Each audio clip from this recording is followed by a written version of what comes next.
Hello everyone, welcome to another Stukent Expert session. My name is Trevor Erickson and I'm excited to introduce our email marketing expert today, April Mullen. She is the Senior Marketing Strategist at Stukent and as well as an adjunct instructor at the University of Missouri, St. Louis, teaching an email marketing course. April is going to share her knowledge and experience on how and why email should be an integral part of any organization's plan and how to optimize our email campaigns for mobile consumption.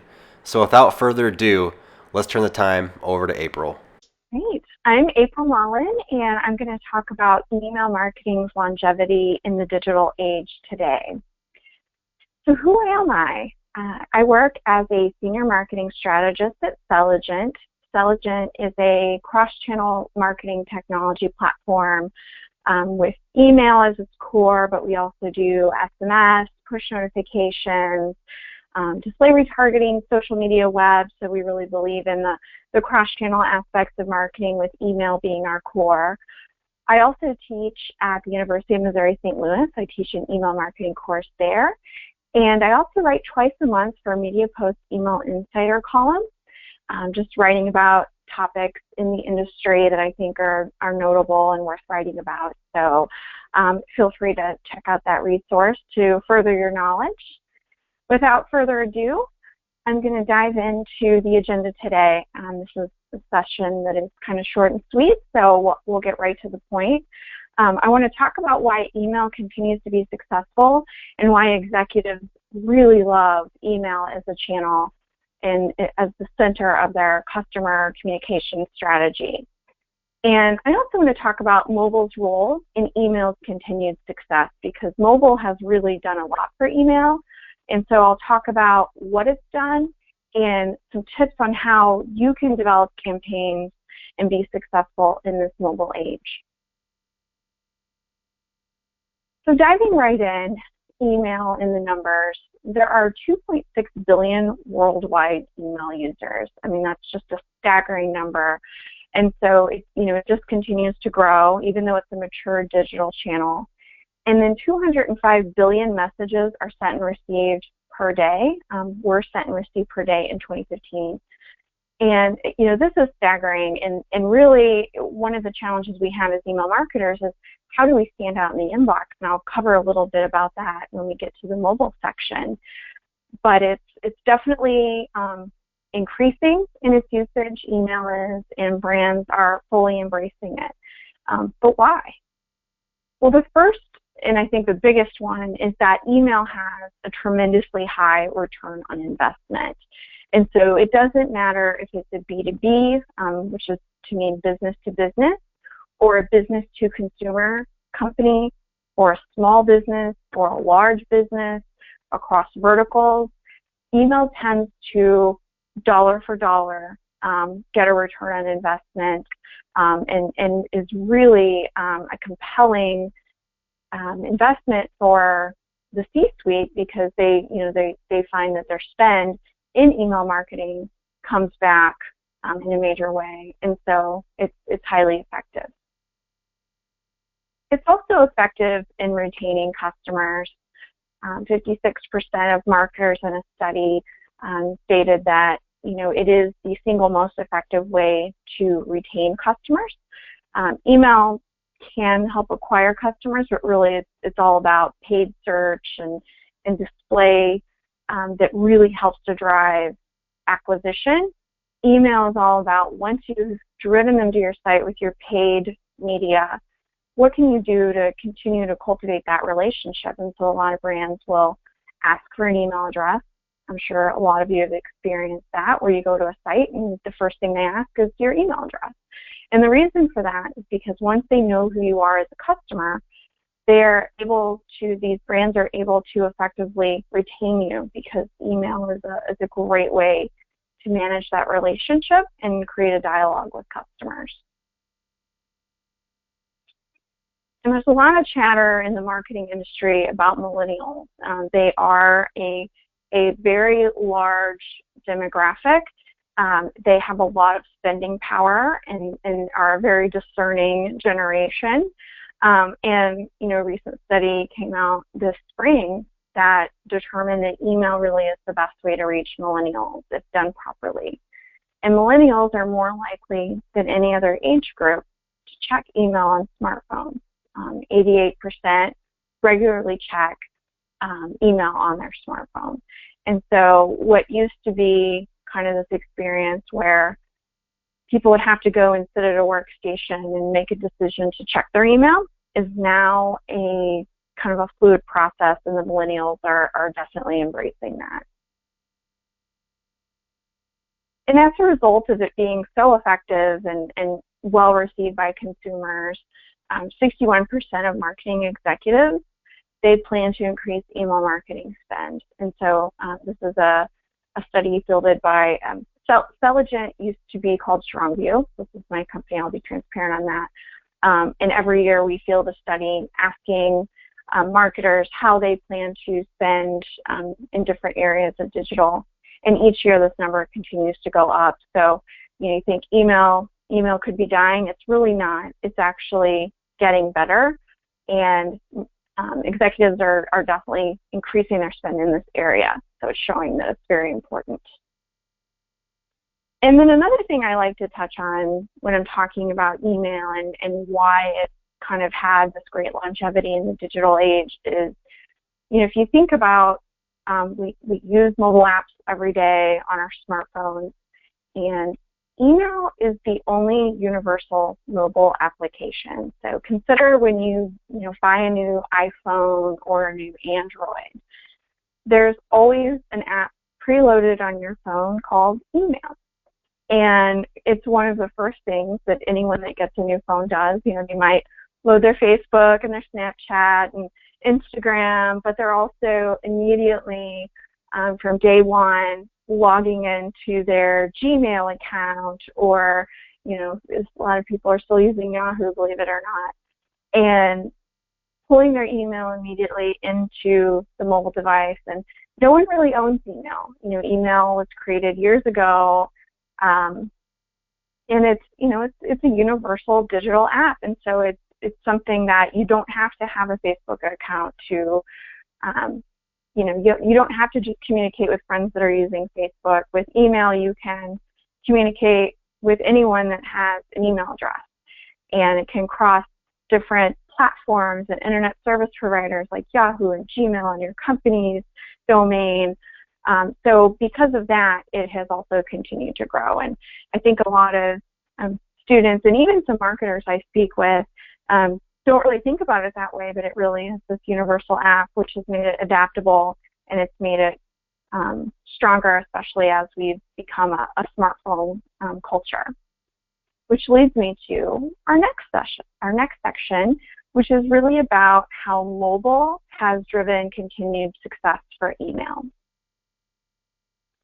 So again, I kind of touched on this earlier, but it used to be, I'm really dating myself here, but it used to be that, you would consciously have to make an effort to check your email, and you do this once or twice a day for personal reasons, and maybe if you had email for your work, you'd check it constantly, but that was just for your work email. So, people would say, well, I'm going to go check my email, and whatever was in the inbox at that time is what they could engage with, and they might not log in until hours later, or they may not even log in for a couple more days. So it's definitely an effort where you had to set time aside to check email and make a concerted effort and decision to do it.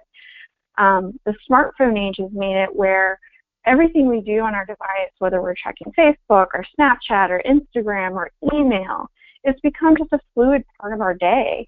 The average consumer in a recent study I read said something, I think it was 46 or 47 times per day is the average number of times someone looks at their phone. And so, email being, as you can see here on the visual, email is right there at the forefront on many devices. And so, you're standing in line waiting for your coffee, or, you're waiting for your professor to show up at school to unlock the classroom. What are you doing? You're looking down at your smartphone, and you're engaging in a variety of activities on the device. And this has really only helped email. And a large percentage of people from 18 to 54 years old check email more than making calls on their device. And that doesn't surprise me. I mean, I rarely, focus group of one here, rarely am checking, rarely making calls. I'm usually sending text messages, checking emails and social. So, you know, this is a staggering statistic here. 80% delete a mobile email when it doesn't render properly, and 30% unsubscribe. And so this is really important for you to know, because you have to get it right. So, you know, with the smartphone helping to elevate email, it's also putting a lot of competition over where people put their attention. And so if you don't execute email properly, then your customers are just going to delete it, or they're going to unsubscribe. And so, you know, it's important to keep in mind that the web is no longer just a desktop experience. And so we'll go into some details on how you can enhance that. I also quickly want to talk about where people are opening email. So we know that a huge percentage of the population is checking emails on a mobile device. So this is the most recent numbers from Litmus. They published them this month. Litmus is actually a really great resource if you want to look at the most up-to-date engagement by environment. But here, they have 54% of emails are opened on a mobile device. And it has dipped at times, but it continues to remain, and has been for a couple of years, over 50%. And so, you know, it's really important for you to know as a marketing student that, you know, really the primary place where people engage is on the smartphone. So you really have to put a lot of emphasis on that experience and make it as great as you can, because this is where your consumers are going to be engaging, and this is only going to increase over time. Another thing I'd like for you to consider, I'm very user experience focused as an email strategist, so I'm always trying to think about what the consumer is going through when he or she is engaging with your emails. And so I love this visual here, because it really shows you all of the effort that a consumer has to go through to make a decision to click through your email and purchase something. They're not consciously thinking of this, but you have to optimize every step of the process so that they don't fall out at a certain place. So, for example, you send an email to a customer, you know, the brand name and the subject line are going to be critical in getting them to open. And if you're looking at it on a desktop, then a preview pane. What is showing above the fold? Is it exciting enough to get them to engage and maybe read the whole email? Are they going to click through? And then even thinking further along with the landing page, is the headline going to grab them? You know, maybe it's a product that you're showing. But there's a lot of steps here that we're asking consumers to go through in order to engage and convert on our emails. And so, you know, think about that as you're designing your communications, because it's really important to think about each step and optimize the whole process. So a great way to really delight your customers on a smartphone is to leverage what we call responsive design. It's simply a single code base that will allow your email to render you know, properly on a desktop versus a smartphone, but you're just sending one type of email, and then based on the screen size, the email is rendering properly. So if you look at this REI, Guilt Group, and Tom's examples, these are all just one email. Each of these, so this is 3 emails that you're seeing, the REI, Guilt, and Tom's. But it's a single email, single code base, and the email is just intelligently rendering itself based on the size of the screen. So this is a really, really great way to reach your mobile users. And, you know, in general, when you're designing for mobile, you want to be as concise as possible. It's a very small screen, so let's get straight to the point.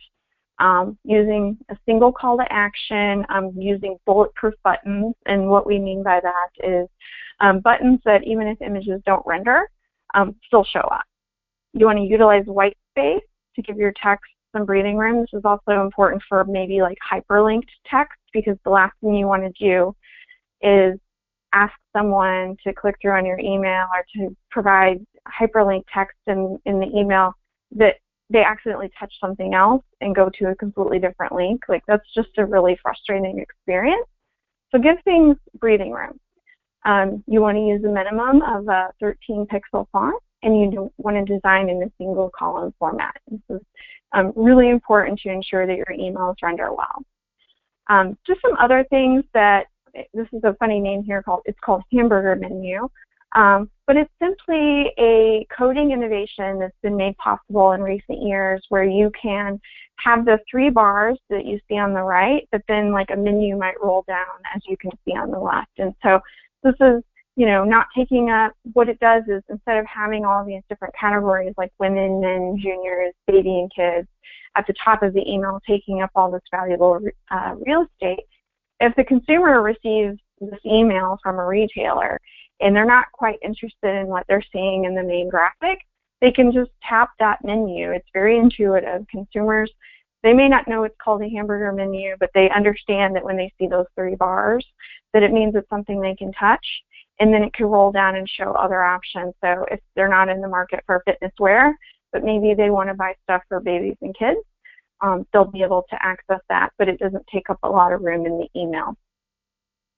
Another thing that I'm starting to see more of is what we call image carousel, where we can show, a single image, but have small product images below it to show other views of a singular product. Or even, let's say that, here you're seeing the tunic, but maybe showing other products without taking up too much room in the email. So this is something that I'm seeing not too many marketers do, but this is definitely kind of a cutting edge innovation that I think will continue to increase with its usage. And then another thing that I really love is live content. Here's an example of an email with a countdown clock in the top right corner. But countdown clocks are great because they catch the user's attention. Even when they're looking at it on their phone, they're like, oh, this is interesting. I only have this much time left to purchase this item. And they may not purchase right in that moment, but they'll do what we call, at least we try to encourage what we call triaging, where the content is interesting enough on the mobile device and the offer is interesting enough, or the way the visuals are presented is interesting enough, that the customer will hold on to that email. And maybe when they are chilling on their couch that evening with an iPad, or they have their laptop open, maybe they'll click through and make a purchase. So all of these things that I've shown you through the innovations really help with that triaging. But live video is really interesting, where you can start to play video right from the email without someone having to hit play. There are fallback options for certain environments. Social feeds, so pulling in the Instagram feed, like your social team is probably writing a lot of awesome content. Why not use some of that, pull it into right into the email. Mobile deep linking, so if someone has a if a brand you work for in the future has a mobile application, don't put Google Play and Apple Store links in the email to say, download mobile app.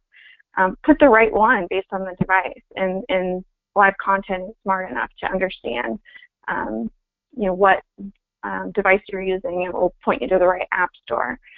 Weather feeds in some cases. There are lots of different innovations here. I'm just kind of skimming the surface, but these are all really great things to grab your mobile users' attention.